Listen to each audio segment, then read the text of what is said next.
Hi, everyone, and welcome to All Things Dating. Tonight we have our special guest, matchmaker Tammy Shaklee, and of course our co-host Jeremiah. Welcome, Tammy. Welcome, Jeremiah. Hello. Thank you. Good to be with you this evening. Yes, we have a really great discussion I want to jump right into. It's something that we've talked a little bit about in the past, but not so much in this detail. So before we jump in about taking it offline, I want to tell everyone that's watching, if you're watching us from YouTube, if you're watching us from Facebook, from Google Plus or Twitter, jump directly on my website, www.missmatchmakerlive.com. And by doing so, you can actually join in the conversation. Just look right below the video and you'll see a button that says join the conversation. And you can jump in and add to the discussion. We are definitely encouraging some guests to jump in and say hello and ask questions or just give us your thoughts, your feedback, and your opinions. So Tammy, let's take it offline, online. Exactly. So take it offline. I mean, I've been saying it for years. I am that rare bird that went single at the age of 33, 34, 35. Single again. I am the only girlfriend I know that never went online. I have never filled out a profile. I have never gone online. I never even went to Match.com or eHarmony because I was scared they would capture my information. I was just very private. I'm a little bit more traditional. I don't like to say old-fashioned. I like to say traditional. And I'm just very private. I ran a children's charity at the time. And so I thought, what if a donor saw me online, or what if a dad of one of the children I was serving saw me online? I would feel real uncomfortable with that. So I guess it probably sounds like I made up a lot of excuses, but I chose to do things differently. Do you know what I mean? Absolutely. And if you don't mind, can you share how you met your husband as well? Yes. So I had been married before to a great guy. And I was ready, it had ended and I'd moved to a new city, had a new career, and a couple of years had gone by and I was throwing myself into my career and never going online. I thought, what else can I do? I'm doing all of these things. Is there anything else I can do? So I hired a matchmaker and and that's how I met my husband, who's perfect for me, by the way. But I have to be honest. I mean, I was my husband's third match. He's 30th. So I had 29 blind dates before him. So if anybody knows about dating, it's me. I was prolific at dating on my own. And then even with the matchmaker, I was like, introduce me. I'm interested in a smart guy that's got it together. And let's see if we're a match. That is the neatest story coming from a matchmaker. Exactly. Wonderful. Well, of course, the first thing we're going to tell people is shut the laptops, turn the devices off. Exactly. I always say close the laptop. And this time of the year, we all know we're visiting family, we're traveling, or we're off work for a great few days or maybe even a week and 2 weekends. I mean, whatever it is, it's so tempting just to settle in, comfy clothes, and open the laptop, and there's all of my work right there in front of me. And that's not the case. I mean, it's fine that those that are successful that do that. I mean, as a certified matchmaker, one of the first questions I ask anyone new is, how's that working out for you? When was the last time you had a great date from someone you met on an app or online? And, usually the answers are, it's a lot of volume, a lot of activity. There's a lot to choose from, but where's the quality? And where's the one that's compatible for me? So I want to give you 10 steps, 10 things you can do over the holiday season, before 2017, to start your New Year's resolutions, whatever it is. So we're going to count them down. And I really want you to close the laptop, turn off the device, but don't just stop there. I mean, you have to have a plan. And so to me, the plan is get fresh. And I don't mean get fresh with some stranger. I really mean get fresh. Maybe it's a fresh haircut. Jeremiah, you've got a great haircut. Wouldn't change a thing. You might grow out a little scruff over the holidays. Do something different. Change up your look a little bit. So get a fresh haircut. Get a fresh, nice shirt. It's a crisp button down for your first date. Women, I always say get a fresh outfit, even if it's one outfit, and you use that as your first date outfit. You feel good. You're rocking the girls. Whatever's happening that makes you feel sexy and sexual in a woman that's seeking a partner, do that. Maybe it's a makeover. Maybe it's a fresh haircut. Maybe it's teeth whitening. Maybe it's a new set of frames. I've got a lot of men clients right now that are really sporting that. I call it the smart boy frame. It's smart. It's crisp. It brings out an intelligent conversation because they assume you're owning your own tech company. So get fresh. Does that make sense so far? Absolutely. And it's one of the things that I advise my clients to do just for themselves. And I want to make that point. Do it for you. You're not doing it to impress someone, but more so for yourself, to feel good about yourself, to get some new oomph to you, and your own personality comes out. And when you feel good and you feel confident and, you know, you've got a new hair color or you've got a new haircut or whatever, a new dress, it's just something to smile about. And that smile goes so far. You really have to just take the time to do it for you. You're not doing it for any other reason but for you. No, that's such a good point. You know, I have a lot of clients you know, I'm a matchmaker, but mostly for gay men. But I will tell you, a lot of my clients will say, if I knew how to do this for myself, I already would have. And so I'll say, pick a friend. I mean, maybe it's a friend's sister. Maybe it's a neighbor. Maybe it's someone from work that said, you bet, I'll meet you at Nordstrom's. I'll meet you at Nordy's Rack. I mean, whatever it is, if you're on a budget. Meet someone and say, does this color look good on me? Does this shirt, I mean, is this a crisp new look? The number one thing I won't let men wear on a first date is a polo shirt. Anything soft, anything too round, it's not a good look. You need to be crisp. You have one chance to make a first impression. Step it up. A button-down, crisp shirt for a man, a V-neck for a woman. It doesn't matter the size of the girls. It really is about feeling like I'm ready to meet my person. And if they see me only once, what should they feel in meeting me? So I really kind of push the best crisp look. And sometimes you don't know it for yourself. You need to invite a friend. You need to invite a neighbor. You need to invite a coworker. Is this a good look for me? And they will tell you in a heartbeat, red is not your color. And so blue looks good on just about everyone. So next step. So you've got a crisp look, new frames, teeth whitening, whatever it is. Now, check out meetups. If you're going to be online just a little bit longer before turning off the laptop, go to Meetup. And does everybody know what a Meetup is? Jeremiah, do you know? Absolutely. And have you ever attended a Meetup? I have, yes. Good. So look for a meetup in your area, or if you're going to be traveling, look for a meetup in that zip code. And meetups are growing in popularity and very much more specific all the time. So I have a client, for example, that's 6'7". That's hard to set up, someone who's 6'7". However, I went to meetups and I looked for tall meetups, because guess what? Tall people know tall people. And they tend to get together. They use the same clothiers. They buy their mattresses and furniture at the same places, and they tend to get together.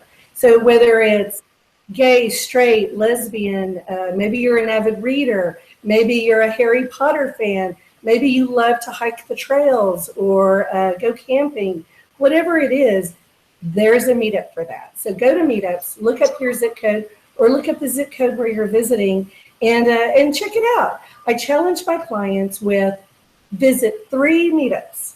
So you don't have to join one formally. You don't have to repeat one if you didn't like it.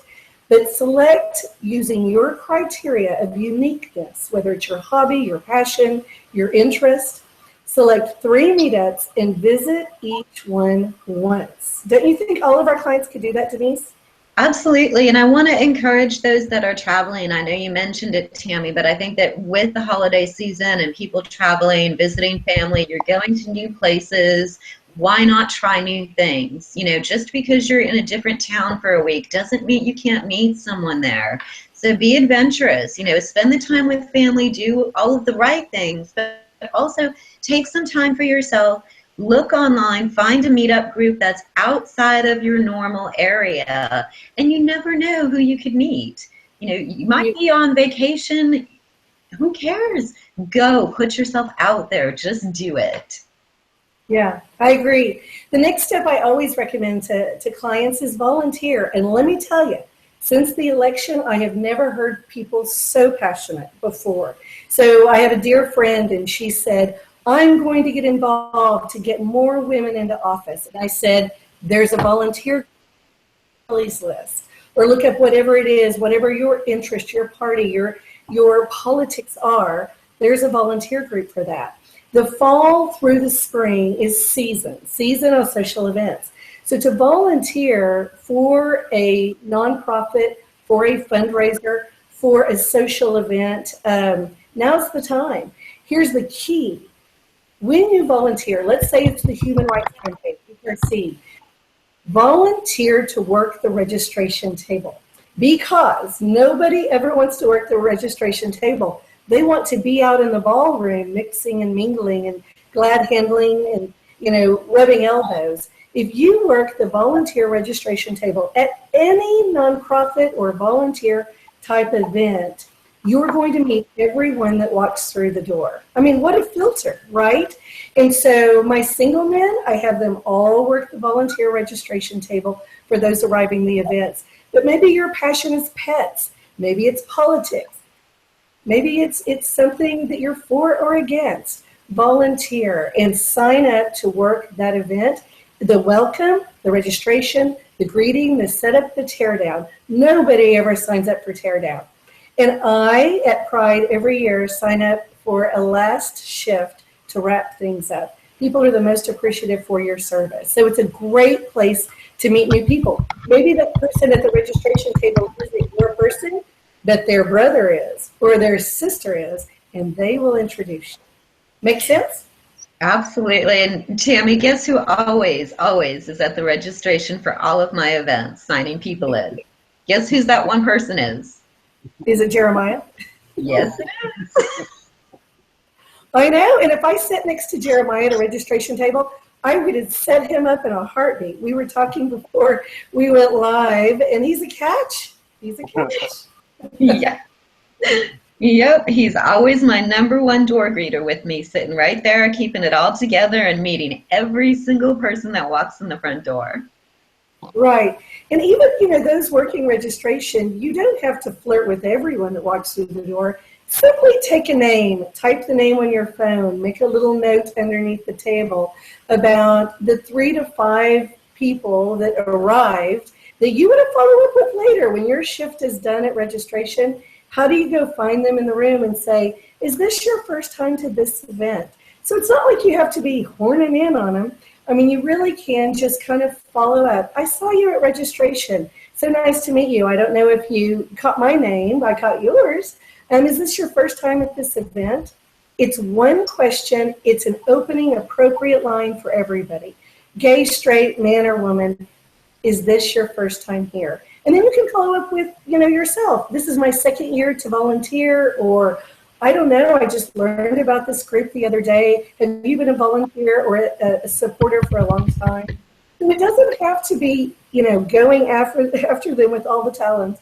It really can just be a very kind and welcoming introduction of yourself and them. So next thing, I always tell my clients, if you're going to close the laptop, if you're going to take it offline, go shopping.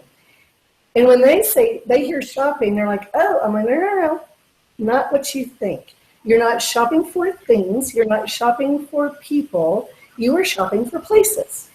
So to go shopping means, and this is a goal you can set for yourself in the next 2 months. For 2017, I think I'm going to check out a new gym. I think I'm going to check out a new and different coffee shop, Jeremiah, with your coffee. I think I'm going to shop for a new church, for those that go to church. And when you are tasked with shopping for a new gym, a new coffee shop, a new church, I always say give yourself a deadline. You have 2 months to find a potential new gym. You have 2 months to find a new coffee shop that's your favorite for the weekends, or you shop for a new church. For my gay clients, I'll always say, in your city, Google, how many LGBT-friendly churches are there? In Austin, Texas, where I live, 4 years ago, there were 12. Now there are many more. So my goal as a new gay matchmaker was to visit every church once. And essentially, I was shopping for my clients. What was an environment I found welcoming? What's something that I really felt a connection to I wanted to return to so that I could refer them? But if you're single and you tend to go to the same coffee shop, you've always been a member of the same gym, and you always go to the same church, guess what? You're meeting all the same people. So sometimes I challenge my clients with develop a 2-mile or a 5-mile radius and go shopping in that radius. You don't have to drive across town for 45 minutes to go get coffee, but you always go to the closest Starbucks, now go to one a little farther away. If you always go to a chain, now go to the locally owned and operated. And you really will meet a different mix of people, and those, maybe some of those folks become your friends. Maybe they simply refer you to their sibling who's single, right? That's a really good point. Is to shake. Yeah. Yeah. But you don't have to do it forever. If you say, I'm going to do this until January 15th, you know that there's a stop date. And so you think, maybe on a Saturday or Sunday morning, oh gosh, that matchmaker told me to try a different coffee shop. But if you know that you only have to do this until January 15th, it's either going to work for you or it's not. It's going to lead to something or it's not. But by not putting out in the universe, and if you're not doing things differently, then you're not going to meet anyone different, is always what I argue. So the next tip to break up, and you were like, what? I'm single, it's why I'm here. And what I say is break up with your routine for 2 months. So we talked about gyms, churches, coffee shops. What about your dry cleaners? What about your grocery store? We all have our routine, and so many of us in metropolitan areas have our routine based on traffic patterns and quality of life, and I want to get home versus be on the road. But use the weekends for that, especially if you're single and if you're not dating anyone right now. You can be on an app or online for 2 hours and it goes by like that. To drive a little bit farther for a different type of grocery store or a different type of dry cleaners, it doesn't take as long as it takes online, and you're more than guaranteed to meet someone new based on the guy in produce or based on the woman behind the counter at the dry cleaners. You never know. I'm not saying they're your people. I'm saying they will introduce you to their people potentially, if that makes sense. Of course it does. How are we hanging, Jeremiah? Of course it does.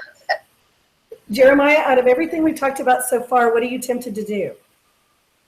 Well, I can kind of piggyback off of when you say go to the gym or coffee shop, church shopping, that kind of thing.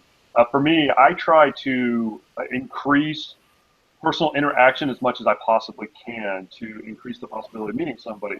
So I think one of the big things is, especially when we're so focused on getting things done so quickly and conveniently, is going through drive-throughs, whether it's a bank or whether it's a restaurant or whether it's this, that, and the other. And I make myself not go through the drive-through so I can actually go and meet that person and actually bank tellers, or if I'm ordering my food. And I prefer personal interaction anyway versus talking into a box, and not knowing who I'm talking to. So that would be something that I would, maybe even add to what you were saying. But I completely agree with that 100%. That's such a good... I want to add to that. Go ahead. Park far away. There's no need to park as close to the door as possible. By parking a little bit further away from the door, you're getting a little extra exercise, and you're increasing your chances of meeting somebody random in the parking lot. Mm-hmm. Yeah. So true. I mean, one of the things I know, Denise, you and I talked about before was always, be conversational, even with the service staff or the wait staff. I mean, one of the things, and I learned this from a girlfriend that was so good at doing it. She was in politics. And the second a service person would walk up to the table, whether it's the bartender, the waitress, the host, whatever it was, hi, what is your name? And just having that name, at lunch today, I had lunch with my husband today, very rare. And first thing he said, and what is your name? Meaning when we want to order something more, if we need your attention, we want to call you by name.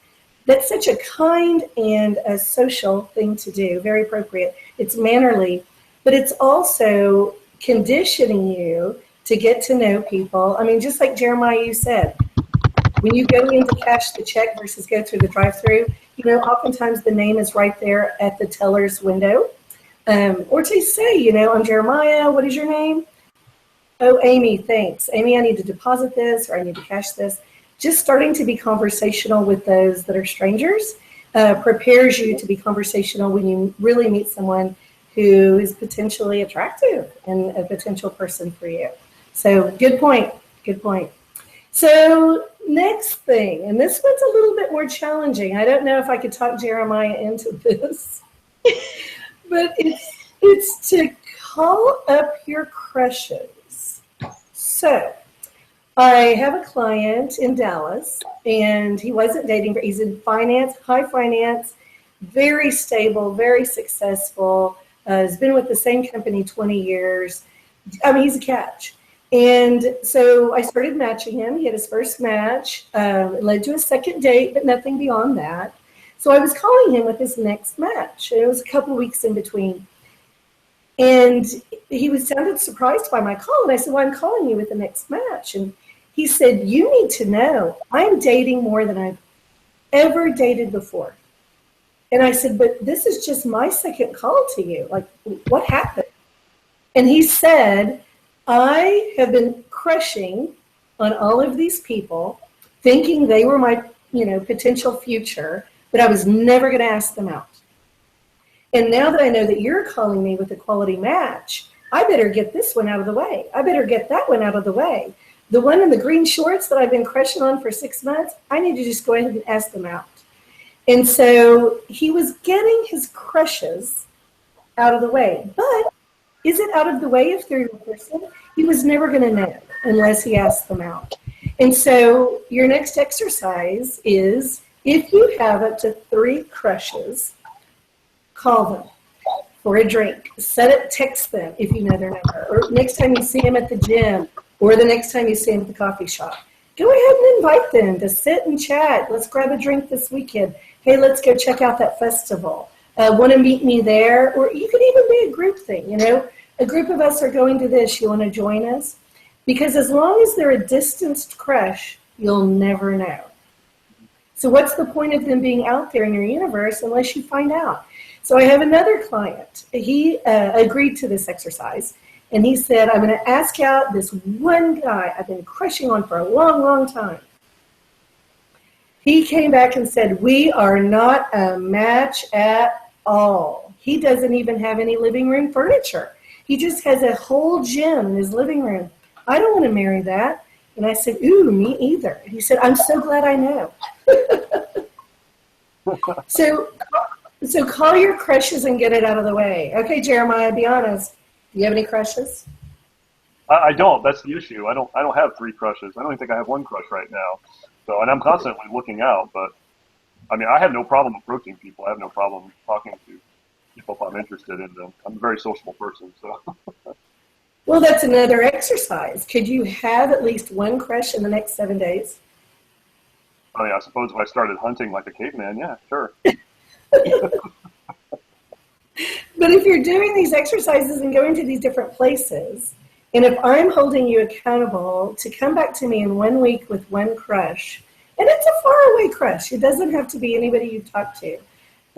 It's an exercise. All the exercise is for you to raise your eyes from the device when you're out and about and start looking and making eye contact with folks.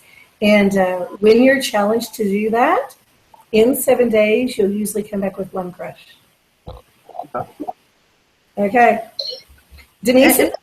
This is such a great list, Tammy, because, these are things that obviously you and I do for our clients on a regular basis. And one of the things that I've heard in the past, and I'm sure you have too, is sometimes it just takes people being around us. and absorbing these things and listening to what we have to say before they actually take action and do it. But sometimes it's not even about us doing the matchmaking, but giving them permission to do it themselves. And I think that's exactly what we're doing tonight, is we're giving them permission and showing them, like we did sort of with Dan, how to be their own matchmaker. Exactly.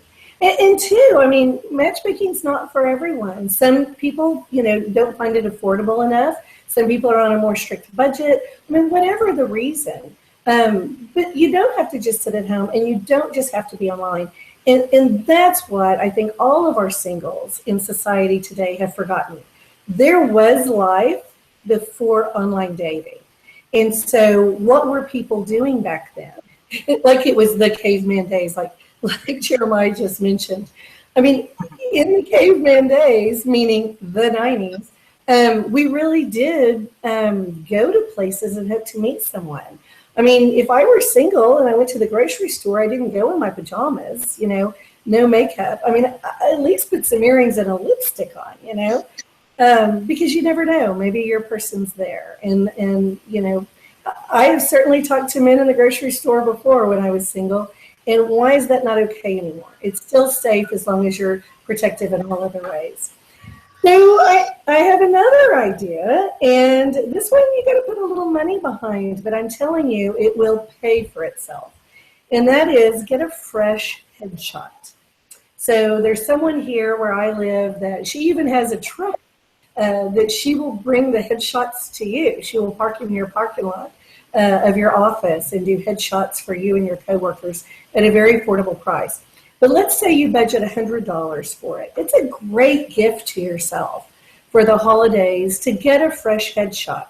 And while some people think, oh, that feels egotistical or it feels narcissistic, no. Not if you were doing it for your LinkedIn profile. But, have a couple of shots, a really nice business look and then a more casual look. Same headshot. Change shirts, and you can update all of your profiles, whether it's your online profiles. So yeah, you have to open back up the laptop, but even if it's your LinkedIn, every one of us knows that on Facebook, Instagram, wherever it is, that we post a new nice photo of ourselves. What happens all day? Great pic, you're looking great. That looks great. Oh, you're so beautiful. Oh, you're so good looking. Oh, I love your new haircut. Whatever it is, it gets attention. And it gets attention for those that know you're still single. So, $100 headshot freshens up your LinkedIn for future employers. Maybe if you're embarrassed by it, like, oh, it just seems so egotistical, tell them it was a Christmas present. And it was to yourself. But maybe it was a Christmas present from your parents. Maybe your sibling didn't know what to get you. Tell them, I'd love a fresh $100 bill for a new headshot.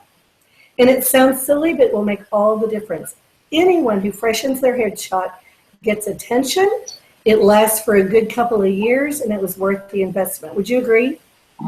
Not only do I agree, but I think it also helps to boost self-esteem and confidence, because you are getting that attention. You are getting the likes, and you look great or you look fabulous. So it also helps to boost self-esteem and confidence. So yes, I more than agree, Tammy. Yeah.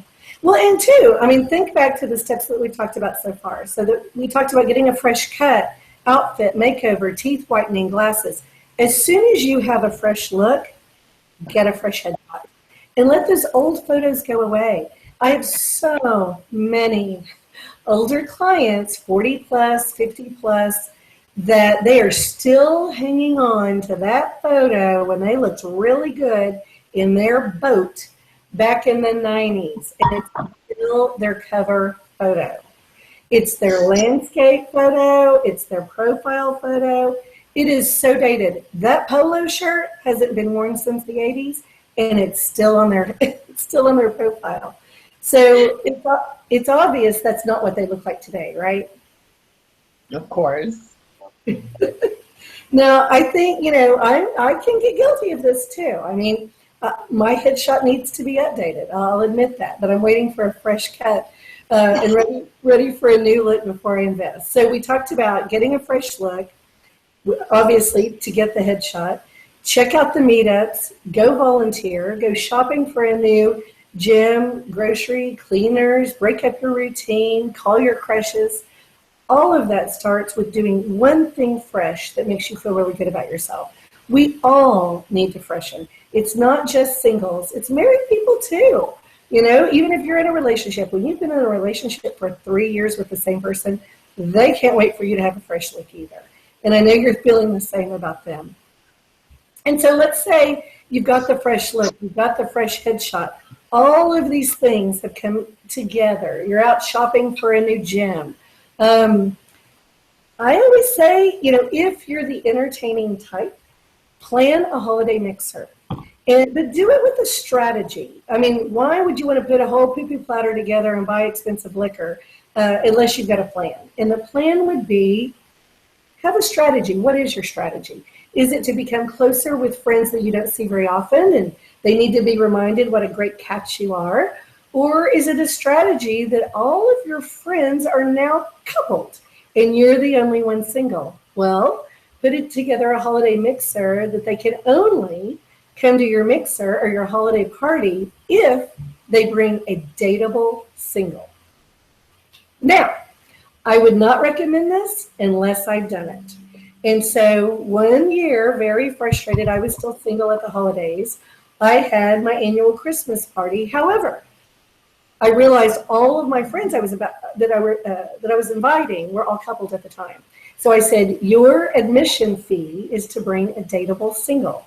And I didn't get a date out of it, but other people did. So other people ended up dating having met at my party, and I think that's good karma because I got my guy today. So I was paying it forward, if you will.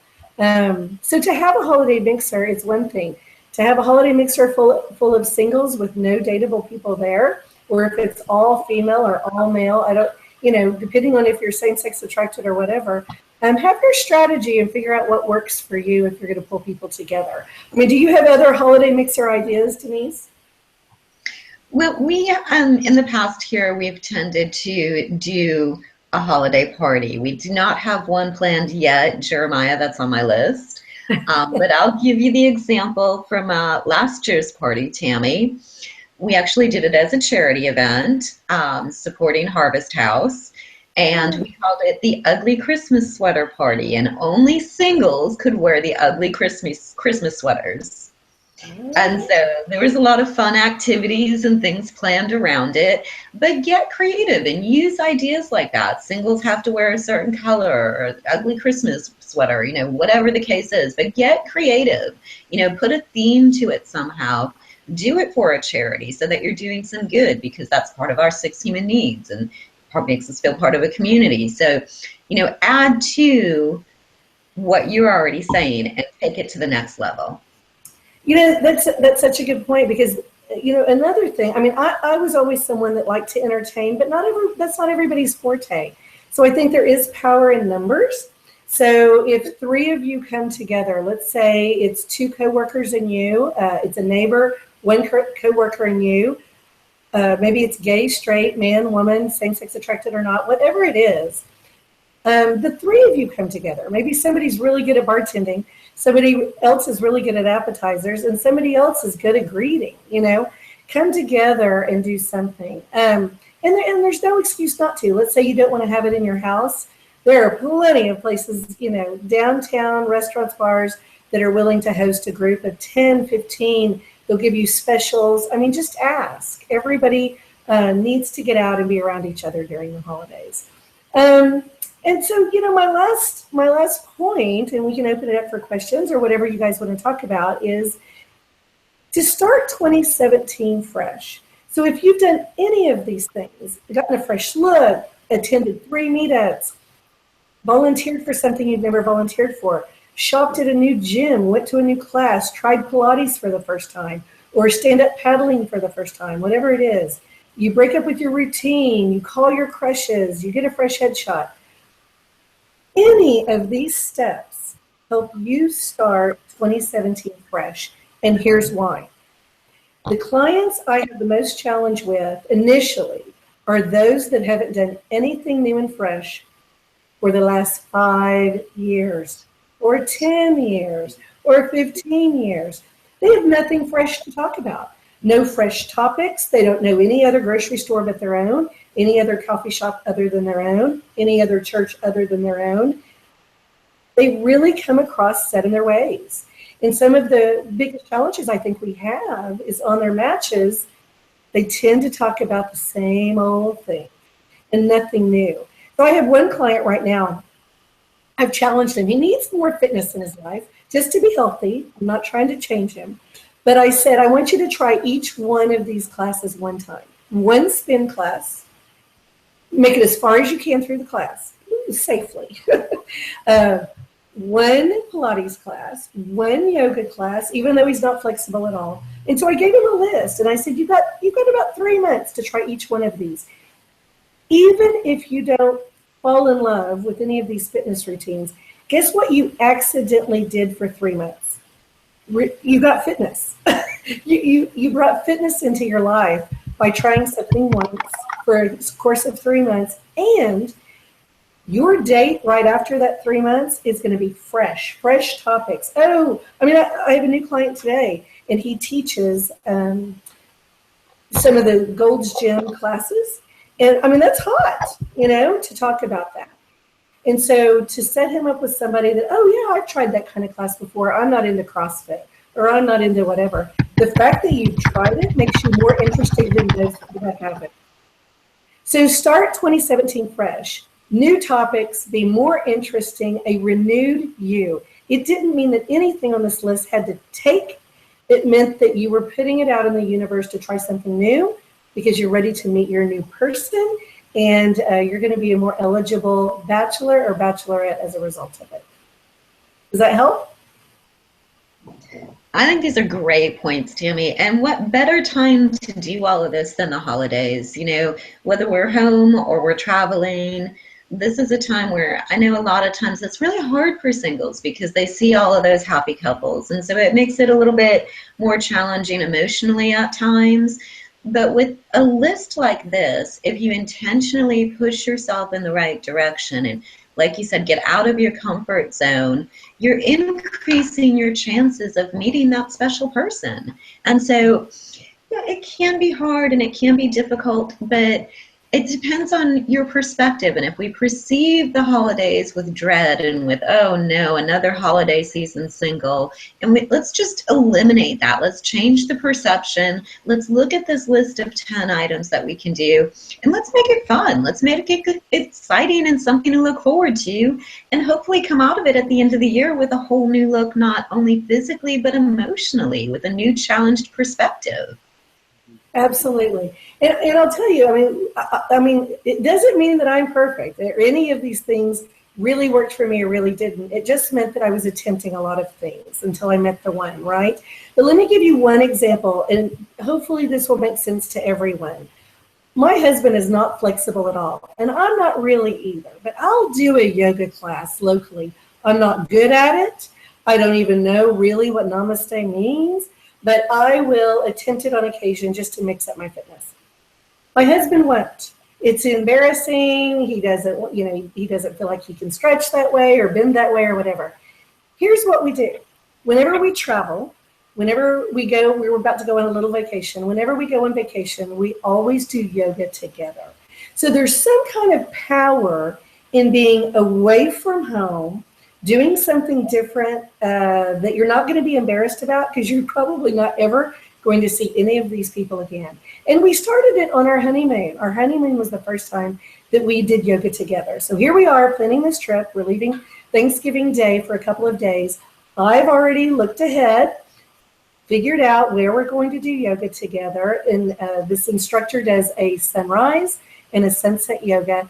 And he's already all in. We're packing it, in our the clothes appropriate for it in our suitcase. The point is, we're all traveling so many times over the holidays to see family, some that we have no desire to see whatsoever. Go ahead, plan ahead, pack some yoga gear that you never would do at home, that you might do to get away from the family and feel good about yourself. You'll never have to see those people again, and you might just accidentally meet someone. So if you're going to get out of your comfort zone, don't hesitate to do it when you're out of town. You can always come back home and never pick up yoga, but at least you can say you tried it when you were visiting someone else. And that's the point. You gotta try. Without trying, what do we accomplish? We're just wasting the time that could have been spent trying new things, doing something out of the ordinary, going outside of the routine, shaking it all up. These are all great points, Tammy. Thank you so much. Yeah. So Jeremiah, from the guy's point of view, because I know you got two ladies here talking to you all night, what else would you add to this list?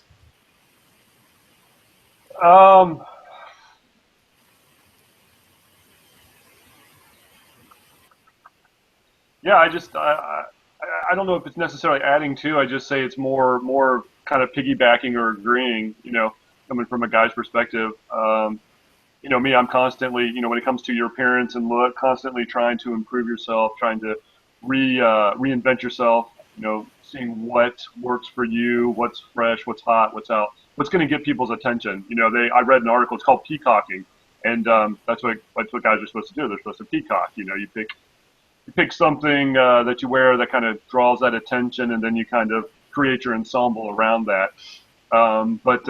Constantly self.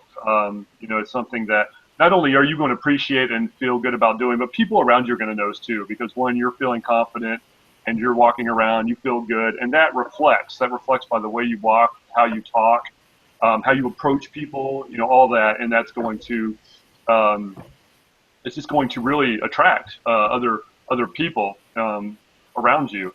So I would definitely say to just constantly, not even just for the holiday season, but just continuously be on the lookout of how you can improve yourself without being narcissistic or self-consumed, obviously. And then definitely getting involved in meetups. I'm involved in about 3 different meetups, although with my work schedule it's kind of hard to attend those because a lot of them around here are Saturday mornings, which just don't work for me. But yeah, definitely trying to just get involved in different groups that you wouldn't normally be involved in. I read somewhere in another article it said to always accept all invitations, even if it's something that you don't feel like you want to do. If it's some charity thing that you're not really passionate about, or even if it's some I don't know, cross stitch class, whatever. If you're invited to do it, accept that invitation because you never know who you're going to encounter or meet within that within that group and within that situation and what that could lead to. So. And that's a really good point, Jeremiah, for the holidays, because everyone's got all of these holiday parties and New Year's and Christmas parties going on, and everything's starting to fill up on the calendar. And so before you say no, think twice and think about that statement, which is say yes to every invitation. I think that's probably one of the best bits from tonight. Say yes to every invitation.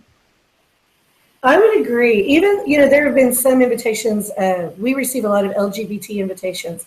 And even the ones I can't go, I really want to go. I mean, tonight, for example, I'm with you instead of at an event. And I even write on the Facebook events page, so sorry I can't be with you guys tonight. Thinking of you. I've got a conflict, whatever. Even by declining and respectfully thanking the host on social media, whether it's through the meetup or on the Facebook event page, guess what everyone else invited saw? Your post. And so it's a way of almost getting out there without, if you're not able to get out there. Now, don't use it as an excuse to keep from going to an event. The other thing I would say, to speak to Jeremiah's point about always working on you, I mean, I'm from a small town in a rural state, and I'll tell you, when you go home, there's nothing to do, right? To visit for the holidays. But, now I'm living in a city where Whole Foods is headquartered, right? Well, here's what I say for those folks that are single and visiting Austin, feel free to go to a bar on 36th Street, but you're not going to meet anyone quality there, and be safe. But you are more likely to meet a quality person if you go to the flagship Whole Foods. And if you're going to have a glass of wine just to escape the family for an evening, have the glass of wine at Whole Foods because that's where the healthy people are hanging out. That's where the whether it's fit conscious or just an upper level of those that really care about themselves and what they put in their bodies and whatever. So Whole Foods still has a wine bar, but it's a healthy place to hang out. And it's very appropriate to sit there at the counter by yourself, meet your barkeep, Stephanie, and she will take care of you and maybe even introduce you around to some regulars. So wherever you're visiting for the holidays doesn't mean you have to shut down, fall back into old routines. Oh, there's where all the guys from high school are going tonight.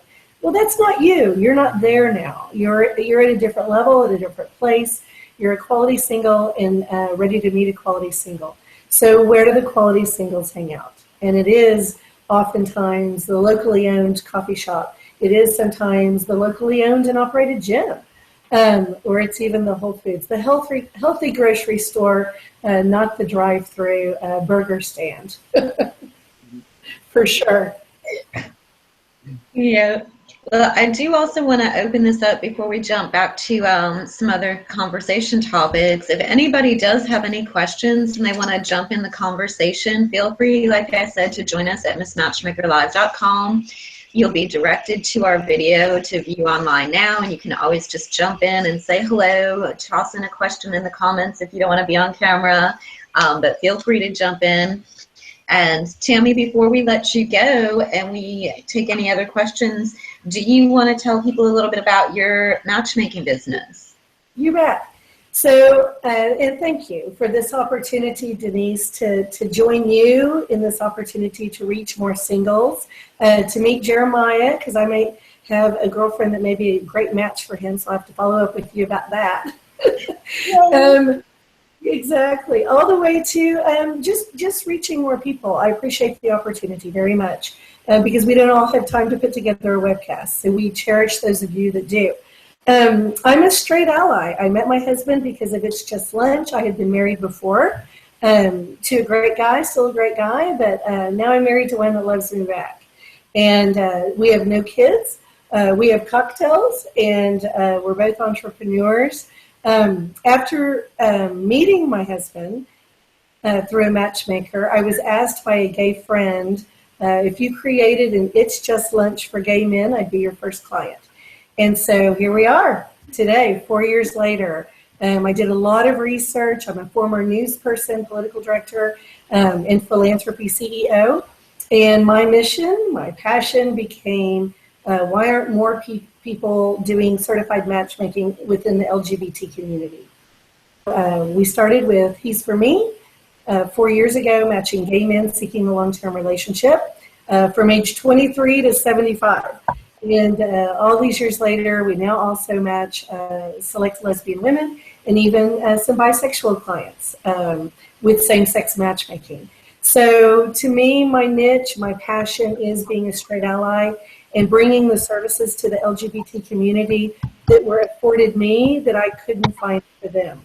So that's my niche. But I will tell you, as a longtime single girl, and a prolific dater, I do a lot of coaching with my single girl, I call them my girlfriends, no matter the age, my single gal pals. You know, I'll do some dating coaching, we'll do some trade.